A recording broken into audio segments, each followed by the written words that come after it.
আমি রুমিন ফারহানা, কোনো দল লাগে না আমার। টেলিফোন করে রুমিন ফারহানা এবার দেশের আগামী প্রধানমন্ত্রী যে হবে তার বড় উদাহরণ ইউনুস প্রশাসনকে বুড়ো আঙ্গুল দিয়ে দেখিয়ে দিল।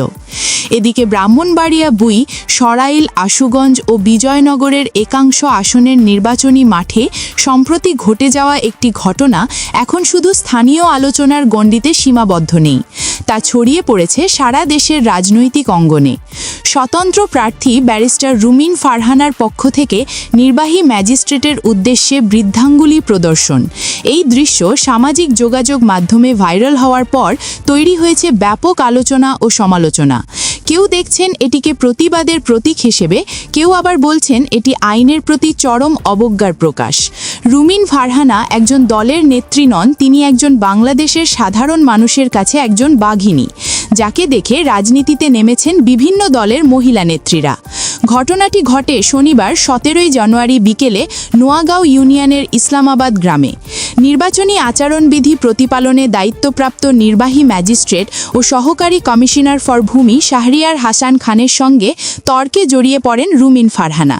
ভাইরাল ভিডিওতে দেখা যায় কথা কাটাকাটির এক পর্যায়ে তিনি ক্ষুব্ধ হয়ে বৃদ্ধাঙ্গুলি দেখিয়ে হুঁশিয়ারমূলক বক্তব্য দেন।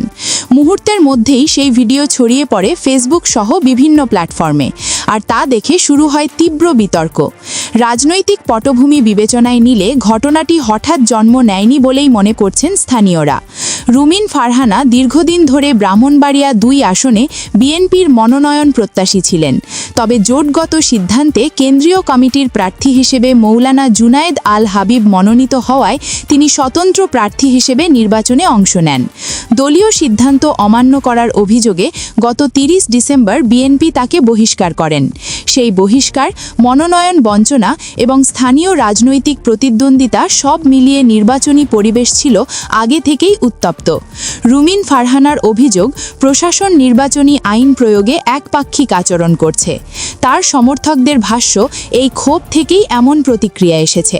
তবে স্থানীয় সুশীল সমাজের বড় একটি অংশ মনে করছেন ভিডিওতে যে ভাষা ও অঙ্গভঙ্গি দেখা গেছে তা কোনোভাবেই গ্রহণযোগ্য নয়। আমি রুমিন ফারহানা, কোনো দল লাগে না আমার। শেখ হাসিনার সময় আপনারা যাদের কথা এখন চলতেছে তারা কানে ধরে খাটের নিচে থাকতো স্যার। আমি রুমিন ফারহানা, কোনো দল লাগে না আমার, মাথায় রাখেন।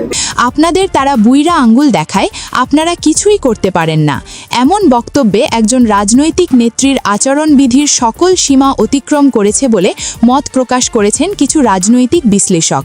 রুমিন ফারহানার এই মারাত্মক বক্তব্যটি একজন মেয়ে হিসেবে দেওয়ার পর আপনারা সেটি কিভাবে দেখছেন দেশের সাধারণ মানুষ? এই বিষয়ে আপনাদের মূল্যবান মতামত কমেন্ট করে আমাদেরকে জানিয়ে দিতে পারেন। ধন্যবাদ। এইরকম দেখায় আপনাদের খোঁজ নেন, প্রশাসনে বসে আছেন, খোঁজ নেন।